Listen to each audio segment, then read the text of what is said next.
El día de hoy voy a hablar de un tema que me gusta mucho eh, platicar en general, predicar.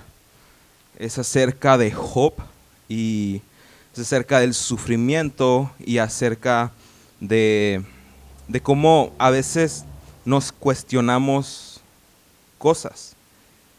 Y siento que cuestionarse cosas es muy, es muy normal, ¿no?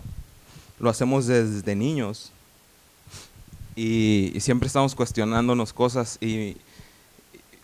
o sea, desde niños a lo mejor los que son papás se han encontrado en situaciones difíciles cuando sus hijos les preguntan cosas que son complicadas de responder. No sé, por ejemplo, mamá, ¿cómo se hacen los bebés? ¿Cómo es ese proceso? Tenemos dentro de nosotros esa curiosidad de saber cómo es que funcionan las cosas. Pero a veces en el reino Dios no nos contesta cómo suceden las cosas. A veces antes que una explicación, Dios nos da una revelación. Nos da una revelación de quién es Él. Como diciéndonos, no necesito explicarte, necesito que confíes en mí. Entonces Él se revela a nosotros a través de Cristo y a través de Cristo podemos confiar en Él, que Él está haciendo las cosas bien. Vamos a estar en Job 38. En realidad les voy a resumir de Job del 1 al 37 porque si lo leemos sería demasiado. Sería una predicación como de 10 horas, yo creo. No, exageré. Bueno, no nos vamos a poner ahorita las matemáticas, no lo que duraría. Pero el caso es que sí duraría bastante. Y quiero resumirles un poco de lo que dice Job del 1 al 38. Para empezar, Job, no sabemos mucho del lado histórico de quién era Job. Job es uno de los libros más viejos y posiblemente el primer libro que se escribió en la Biblia. Yo cuando escuché eso dije, oh, wow, es como el primer libro que está ahí en la Biblia, el más viejo.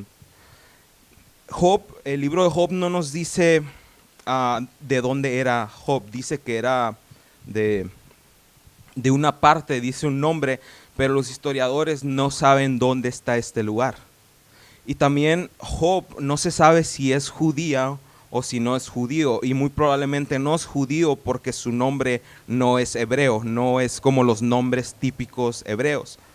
Y parece que el autor lo hace adrede esto, no te da mucha información acerca de Job para que tú puedas concentrarte en lo que dice el libro de Job. Entonces, lo que sí sabemos es que Job, dice la Biblia, era un hombre perfecto y recto ante los ojos de Dios. Eso sí sabemos que dice la Biblia. Y resumirles, lo describe así. Y entonces, en el pasaje nos lleva al cielo, en una parte donde está Dios y sus ángeles, y dice que de repente se le acerca el diablo o el acusador a Dios y le empieza a decir, mira, tu siervo Job solamente te sirve porque le das cosas buenas. Y en resumen, Dios le dice, claro que no, te lo voy a demostrar, ve, quítale todo a Job, pero no lo toques a él. Entonces, para este momento en la historia, yo creo que se han de estar preguntando, ¿qué? ¿Cómo es posible que Dios haya actuado de esta forma y a una persona que es recta y perfecta delante de los ojos de Dios? Espérate, Dios, si así tratas, estoy hablando como hombre, como decía Pablo, como hombre loco, ¿no? Como a veces caemos en dudas, o sea, si así tratas a tus hijos que son perfectos y rectos, ¿cómo tratarás a los demás? A lo mejor nos podemos preguntar. Hace poco estaba escuchando en un podcast acerca de una hermana en Cristo, por así decir, que estuvo predicando como en los 1800 Y esta hermana cuenta la historia que estaba en su burro y estaba pues de camino a otra parte, muy seguro para predicar el evangelio. Y lo que sucedió es que estaba la soga del burro, eh, la estaba agarrando y ella se cayó para atrás. Y al momento de caerse, nomás la soga del burro agarró su pie. Y el burro siguió corriendo y la arrastró por todas partes a la pobre señora, a la pobre hermana de nosotros.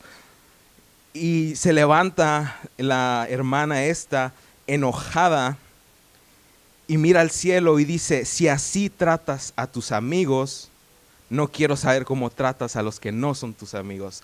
Bueno, dice algo así, pero dice, ya me acordé bien, perdón, dice,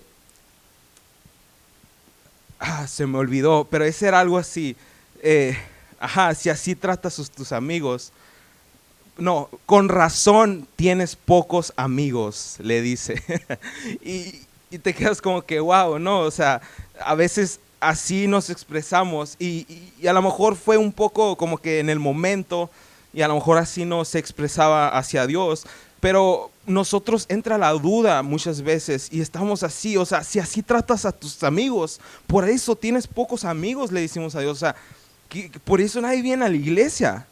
Pero ahorita vamos a hablar más de esto, del misterio. Entonces Dios le dice al diablo que haga esto, el diablo va y le quita todo a Job. Entonces Job se le mueren sus hijos, pierde sus terrenos y todo esto por obra del diablo. Y no pierde a su esposa, graciosamente, porque escuché como que me imagino, ¿no? Como que escuché un pastor dice, me imagino que un demonio dijo, oye, se te olvidó quitarle a su esposa. No se me olvidó, eso lo hice con un plan. Y tiene sentido porque su esposa más adelante le dice, maldice a Dios y muérete. No le quitó a su esposa, le quitó sus hijos, sus terrenos, le quitó todo. Imagínate la condición de Job.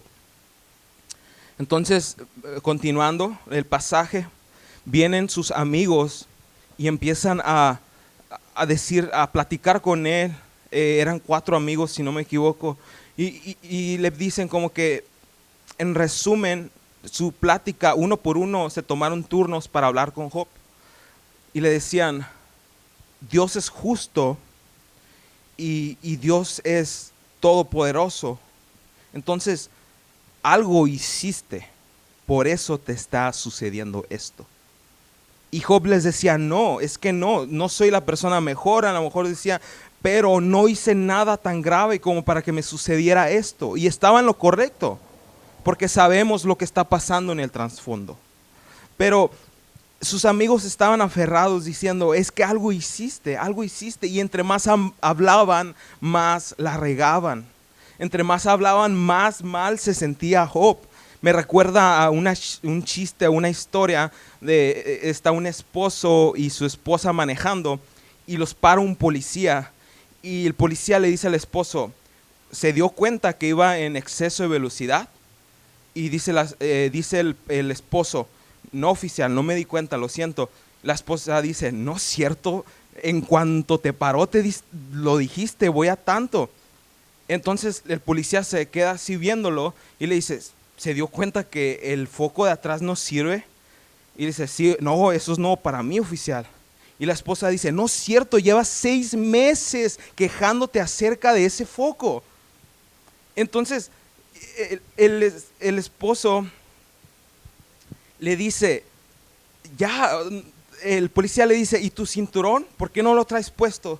Entonces el esposo, le dice, soy muy malo contando chistes, no los míos.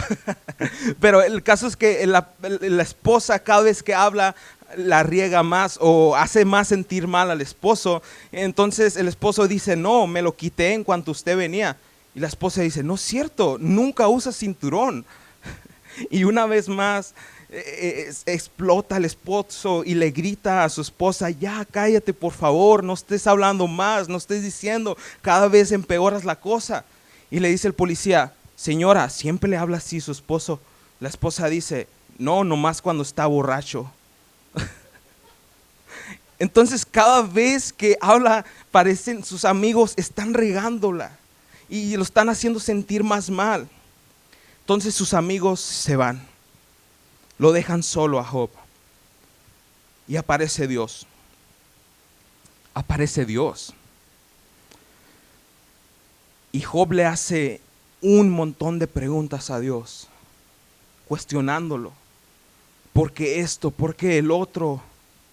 Pero Dios no le contesta ninguna sola pregunta, sino le hace 64 preguntas. Dentro de 3 capítulos, Dios le hace 64 preguntas a Job. Entre ellas, en Job 38:4 le dice: ¿dónde estabas cuando yo creé el universo? Como diciéndole: tú me estás cuestionando, pero dime tú dónde estabas cuando yo hice todas las galaxias, todos los mares de estrellas. ¿Dónde estabas? También le dice voy a leerte varias, te recomiendo mucho que leas Job y en especial las preguntas que Dios le hace a Job. Le dice: tú sacarás a la osa mayor en las noches. La osa mayor es una constelación que se mira en las estrellas y al parecer Dios se encarga de que todo eso esté ahí en el cielo. Entonces le dice: ¿tú harás eso? En Job 38:12 le dice, déjame leértelo.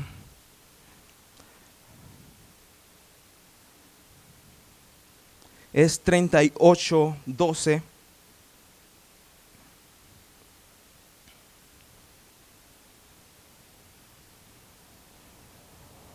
Dice: no lo encuentro.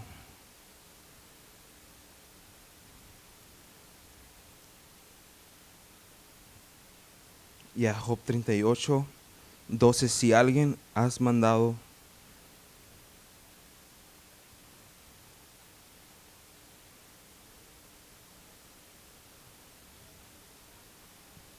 así es. Dice: ¿alguna vez has ordenado que aparezca la mañana? Otra de las preguntas que Dios le dice: tú tienes el poder para que el sol, o ahora sabemos, para que la tierra dé vueltas. Otra pregunta le dice, el 38:18. Estoy teniendo problemas con mi teléfono, pero ya lo encontré. 18 le dice: ¿has considerado tú hasta las anchuras de la tierra? Decláralo si sabes todo esto. El caso que Dios le hace un montón de preguntas, revelando así el poder inmenso que Dios tiene en sus manos o en su posición, por así decirlo. De Él es el poder, pero Él no la sabe explicar. También le hace unas preguntas medias raras, por así decirlo. Le dice: ¿tú sabes el patrón en que las cabras monteses se reproducen? Dios le dice eso a Job, y Job tampoco sabe eso. Entonces le está diciendo a Job: ni siquiera sabes estas cosas pequeñas que son fáciles de, a lo mejor están a tu alcance de saber. ¿Por qué vas a cuestionar las cosas infinitas, las cosas grandes que hay? ¿Por qué vas a cuestionarme a mí si ni siquiera sabes las cosas naturales, ni siquiera las del cielo? ¿Por qué vas a cuestionar?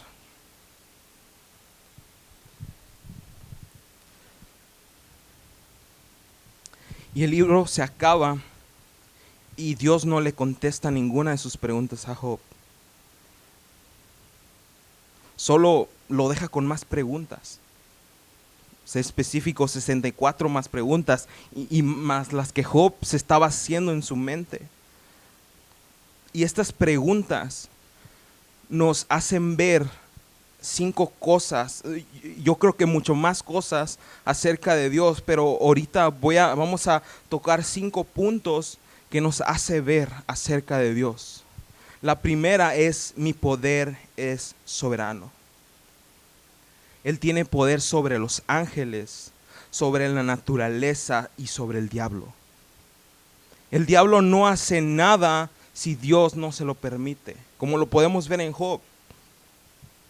Y también hay un pasaje en Job 38, 26 al 27, donde dice que Dios hace llover donde no hay personas. ¿Por qué lo hará? Entonces, esto me recuerda a algo que dice C.S. Lewis. Dice él que ¿cómo es posible que hay partes donde hay flores bellas donde no hay habitantes? ¿Cómo por qué Dios las pondría ahí? Entonces, eso nos hace ver que su poder es grandísimo y a veces Dios hace cosas para su gloria. Entonces, a veces el sufrimiento, decimos, el sufrimiento es sin sentido. ¿Por qué estamos sufriendo sin sentido? Pero nuestro sufrimiento tiene un propósito más allá, como esa lluvia que cae en tierra donde no hay personas. A lo mejor nosotros podemos cuestionar eso y decir, Señor, ¿por qué haces eso? Explícame. Pero Él es más grande, Él es poderoso. El segundo punto es mi perspectiva, es infinita. ¿Quién puede explicar realmente los propósitos de Dios? Nosotros vemos un cuadrito de la imagen de lo que Dios quiere hacer en nuestras vidas, pero la perspectiva de Dios es infinita, es más grande que la de nosotros. Entonces a lo mejor nosotros estamos sufriendo en este momento y sentimos que no hay propósito en nuestro sufrimiento, pero Dios tiene un propósito para eso. Y muchas de las veces nosotros nos metemos en cosas que nos hacen sufrir, pero aún eso Dios lo utiliza para su propósito y para bendecir tu vida.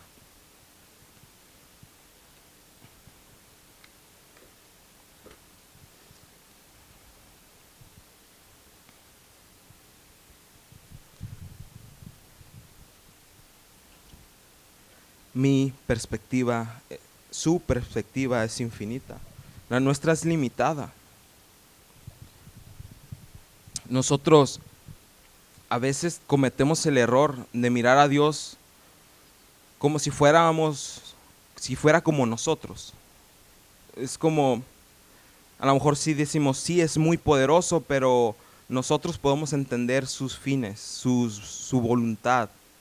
Pero la verdad es que como Él tiene un gran poder, así es una gran sabiduría que a lo mejor nosotros no podemos comprender.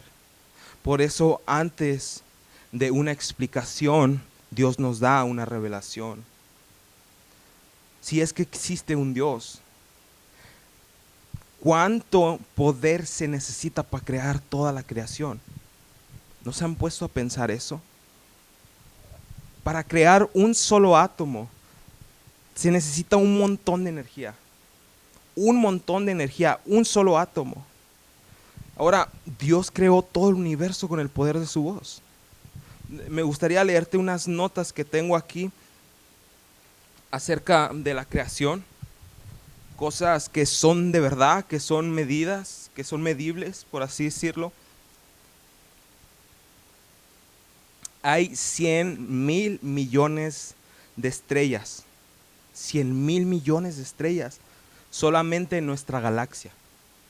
Nomás en la galaxia Milky Way hay 100,000 millones de estrellas y hay millones y millones de galaxias. Ahora, te voy a leer esto, voy a seguir leyendo las notas. Dice, la Tierra es tan grande. Quiero dar una perspectiva de qué tan grande es la Tierra. Dice, la Tierra es tan grande que los 8 billones de humanos pudieran vivir en el estado de Texas. Todos pudiéramos tener un apartamento como el de New York en el estado de Texas. 8 billones de personas. Es un estudio que científicos hicieron nomás para ver qué tan grande era el planeta Tierra.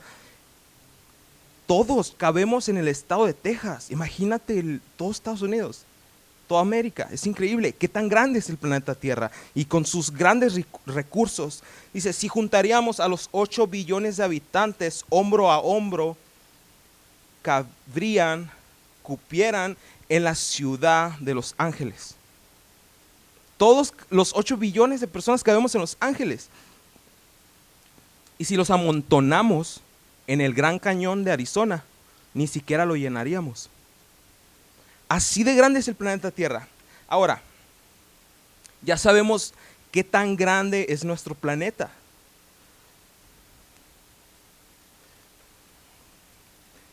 Ahora, 1.3 millones de planetas tierras caben en el Sol. 1.3 millones de planetas tierras caben en el Sol. Y han encontrado 3.200 soles como el de nosotros, solamente en nuestra galaxia, en la galaxia Milky Way. Y les recuerdo que hay millones y millones de galaxias.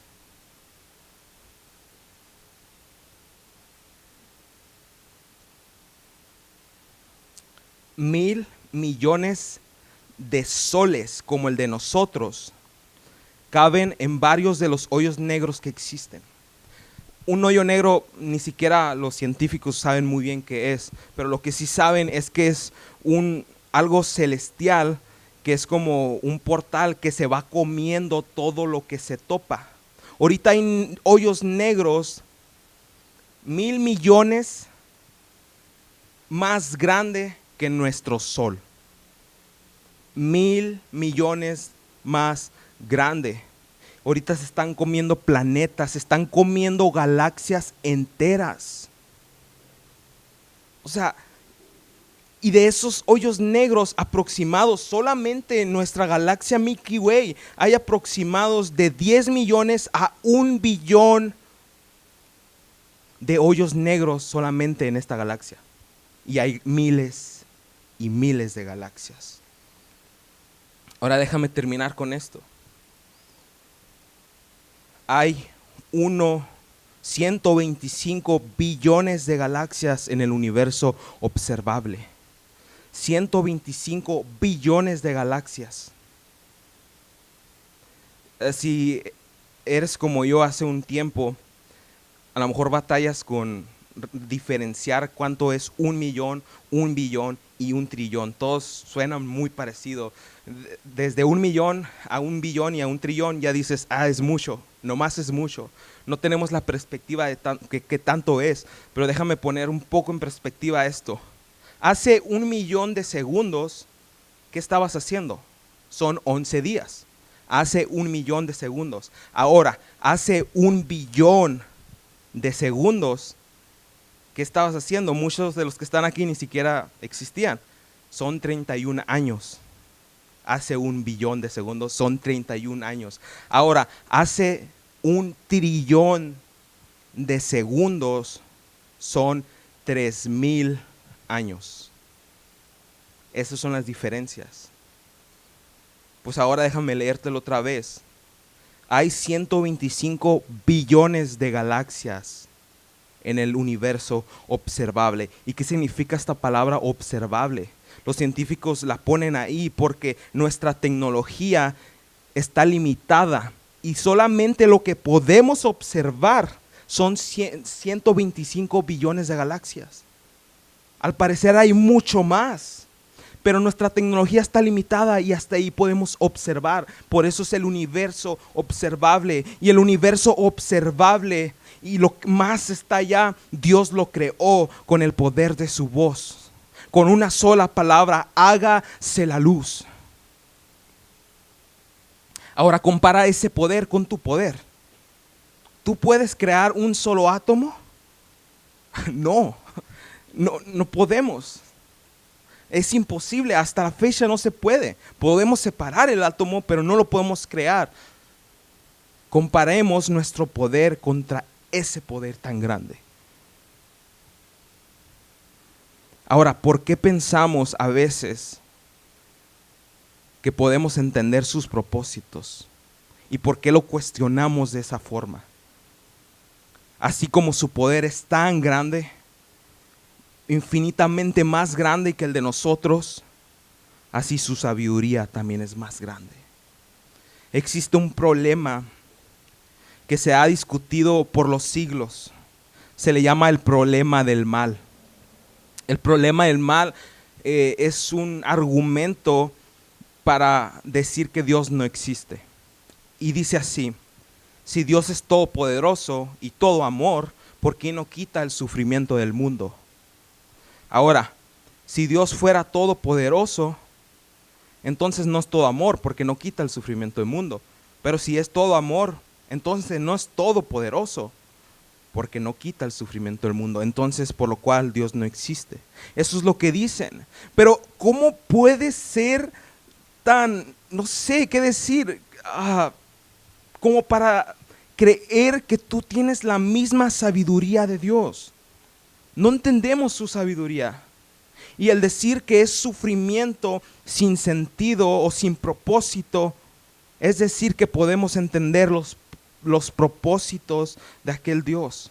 Claro que nos lo revela a veces, pero a veces no podemos.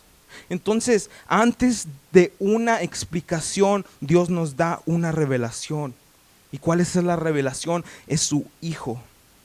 Y eso lleva al punto número 3. Mi propósito está garantizado. El propósito de Dios en nuestras vidas está garantizado. Porque el poder de Dios es soberano y su perspectiva es infinita.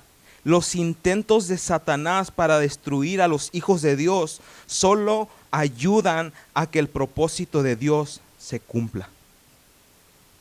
Esto ha pasado en la historia una y otra vez. Simplemente el libro de Job.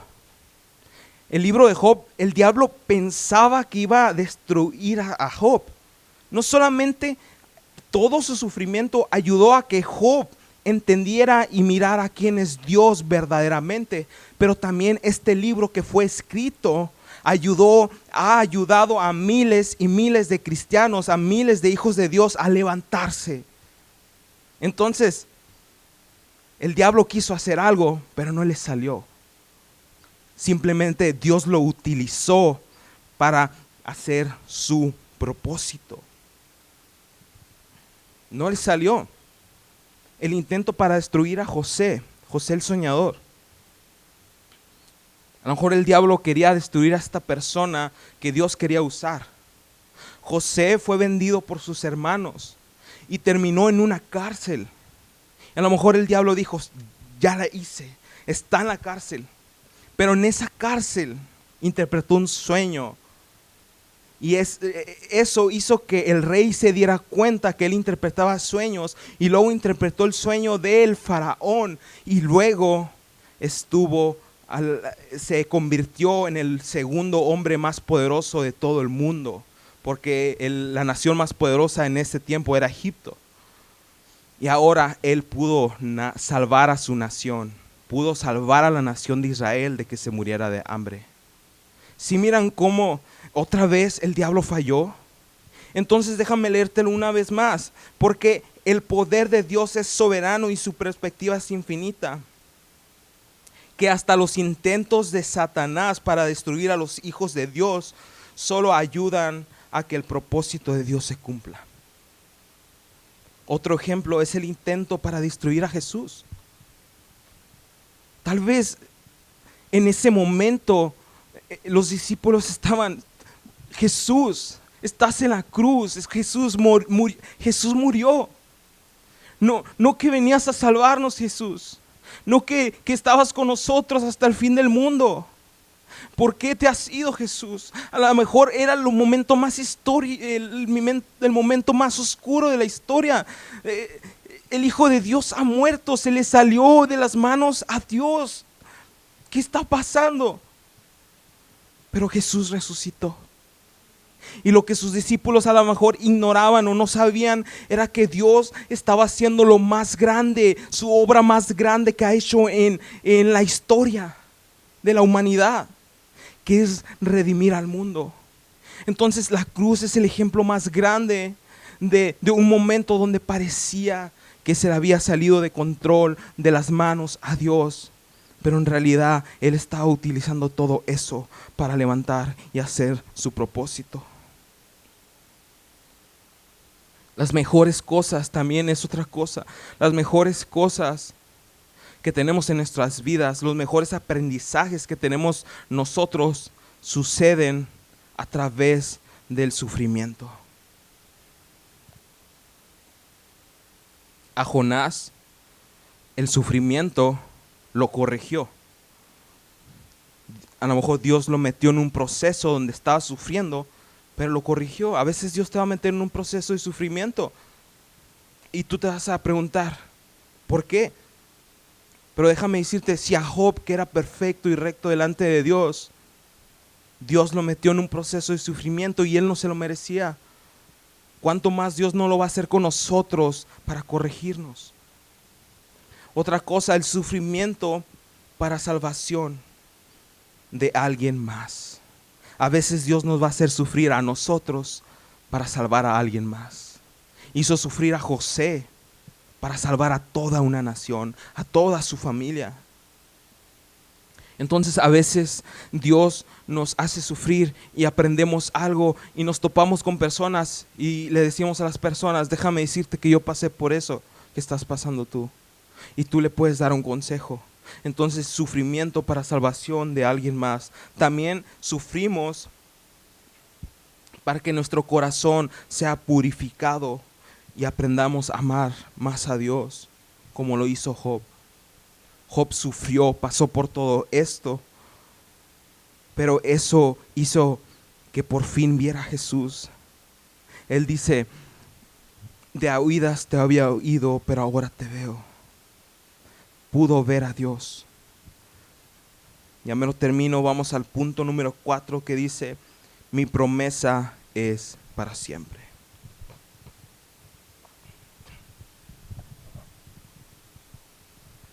Su promesa es para siempre.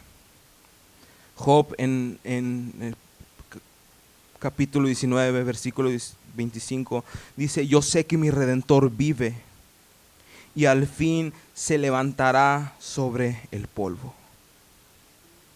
Esto fue hace mucho. Y Job estaba teniendo la revelación de que Jesús se iba a levantar de entre los muertos. Yo sé que mi Redentor vive y al fin se levantará de los muertos. Y nosotros ya lo vimos.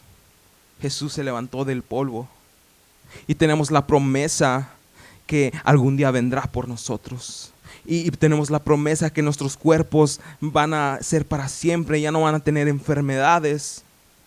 El sufrimiento que vivimos en la vida comparado a la eternidad con Dios no es nada. Comparado a todo lo que vamos a vivir cada segundo en la eternidad, es infinito. No se compara al sufrimiento de que estamos viviendo en este momento.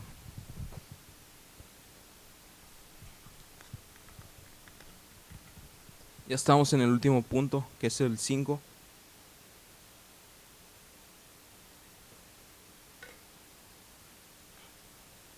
Y el último punto es, mi presencia estará contigo. Dios nos promete que a pesar del sufrimiento, su presencia va a estar con nosotros. La cruz nos enseña la cruz nos enseña lo que nuestro sufrimiento no significa. Nuestro sufrimiento no significa que Dios se ha alejado de nosotros. Nuestro sufrimiento no significa que hicimos algo malo y que Dios no nos puede perdonar.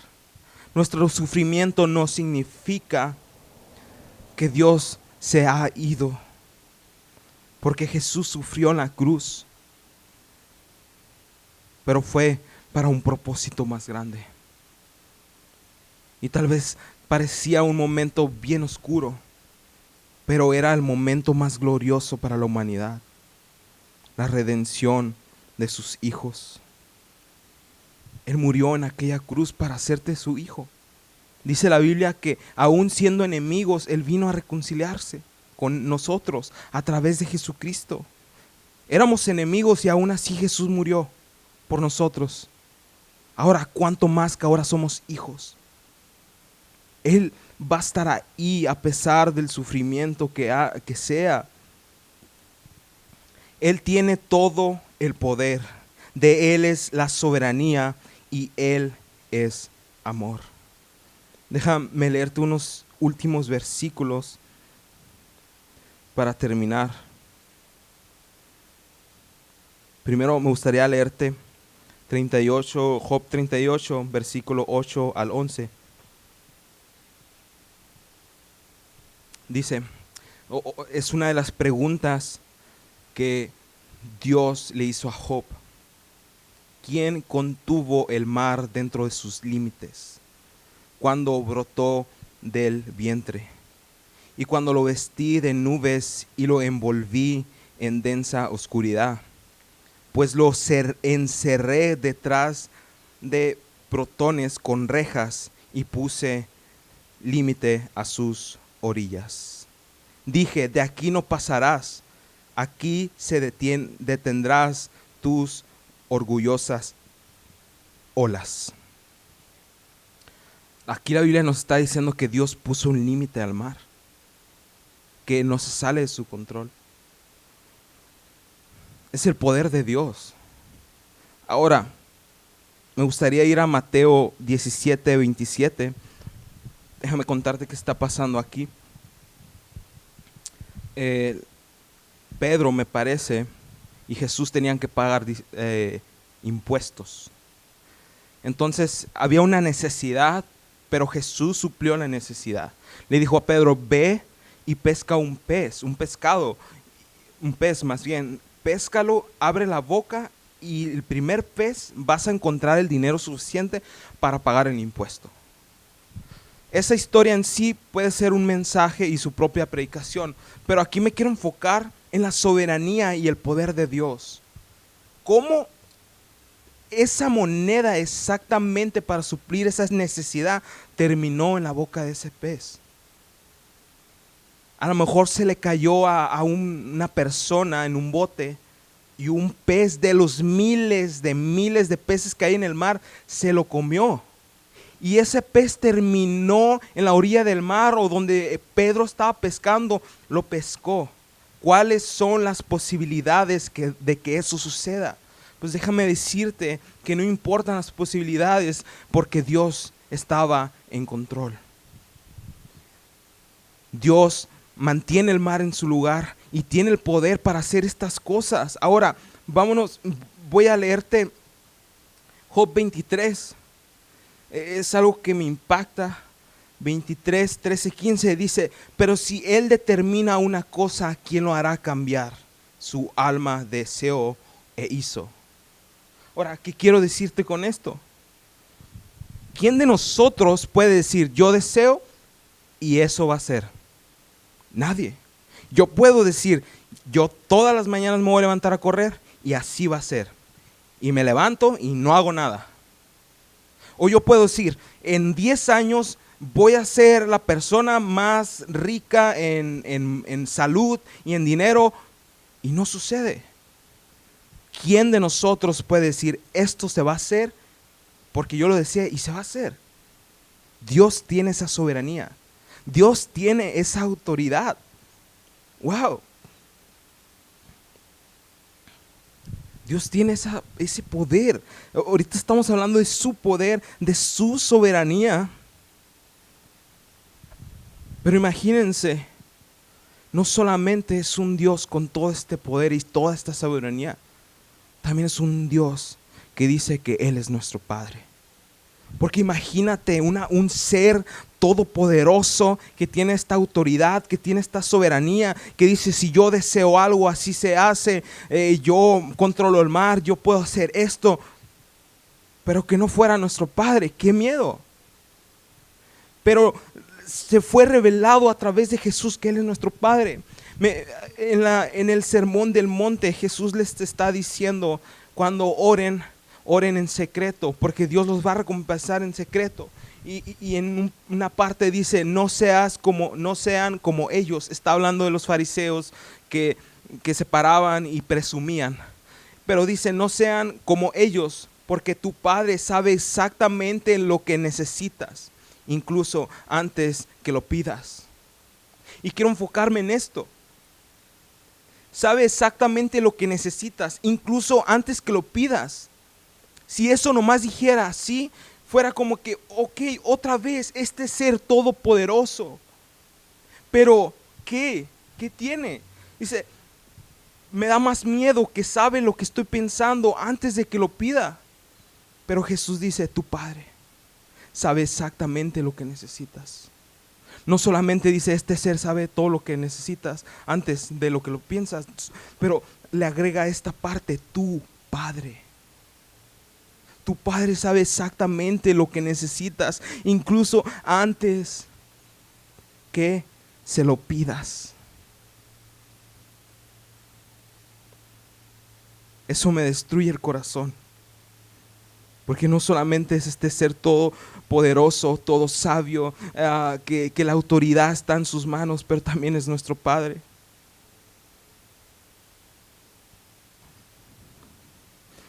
Una de las preguntas, las últimas preguntas que vamos a leer, que Dios le hizo a Job, le dice, tú cazarás la presa del león.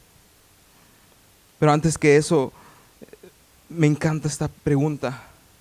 Dice, tú saciarás el hambre de sus leoncillos. Le está diciendo, yo alimento a los leones. Ok, Jesús en el monte les dice a las personas, Dios alimenta a los pájaros, y ellos no trabajan ni cosechan. ¿Qué no son ustedes más importantes que los pájaros? Jesús también dijo, ustedes siendo malos personas le dan cosas buenas a sus hijos. ¿Cuánto más el Padre que está en el cielo no les va a dar cosas buenas a ustedes? Pero esta parte dice, cazarás tú la presa del león. Lo que implica esa pregunta, al parecer, los leones o las leonas no cazan su propia presa, sino Dios se encarga de hacer eso por ellos. Al parecer, Dios hace que un venadito se salga de su familia, se distraiga para que llegue la leona, lo agarre, se lo coma, lo case, le alimenta a sus leoncillos, y el león en su ignorancia dice, yo hice eso con mis propias fuerzas. Pero lo que no sabe es que Dios la está alimentando. Dios está cazando su presa. Y a veces nosotros decimos, yo hice esto con mis propias fuerzas, pero Dios te está alimentando. Entonces, ¿qué no somos nosotros más importantes que los animales? A pesar de tu sufrimiento, Dios está ahí, Dios va a proveer. Y lo vemos alrededor de toda la Biblia. La última pregunta dice, ¿quién preparará al cuervo su alimento cuando sus polluelos claman a Dios y andan errantes por falta de comida? Dios alimenta a los cuervos, bebés. ¿A quién le importa un cuervo? Ahorita se está muriendo un cuervo y nadie se está dando cuenta. Pero Dios escucha el clamor de los cuervos bebés llorando porque están errantes, llorando por hambre. Dios escucha su clamor y los alimenta a los cuervos. ¿Cuánto más nos va a alimentar a nosotros? ¿Quién preparará al cuervo su alimento cuando sus polluelos claman a Dios? Si nosotros clamamos a Dios, Dios va a responder. Y antes que le pidamos, Dios ya sabe lo que necesitas. Pero a veces es más saludable acercarnos a Él. A veces es mejor acercarnos a Él que lo que necesitamos. Por eso Dios quiere que nos acerquemos y le pidamos. Entonces nomás déjame terminar con esto. Lo contrario al amor es la indiferencia. No es el odio. En el momento que nosotros no nos importa si nuestra ropa está hecha por esclavos allá en China y están viviendo horrible, a lo mejor estamos siendo indiferentes. Si decimos, ¿y qué? ¿Y qué si esta persona? Déjame decirte que Dios no es indiferente a tu sufrimiento, porque Él te ama. Dios no es como nosotros. Así como su poder es tan grande, como podemos ver su poder a través de su creación, también así es aún más grande su amor. Dios es amor. Entonces, tú ora al Padre, Él te va a contestar. Él te ama. Antes que una explicación, Dios nos reveló que Él nos amaba a través de Jesús. Él nos reveló a su Hijo amado. ¿Por qué no te pones de pie? Vamos a adorar a Dios un momento.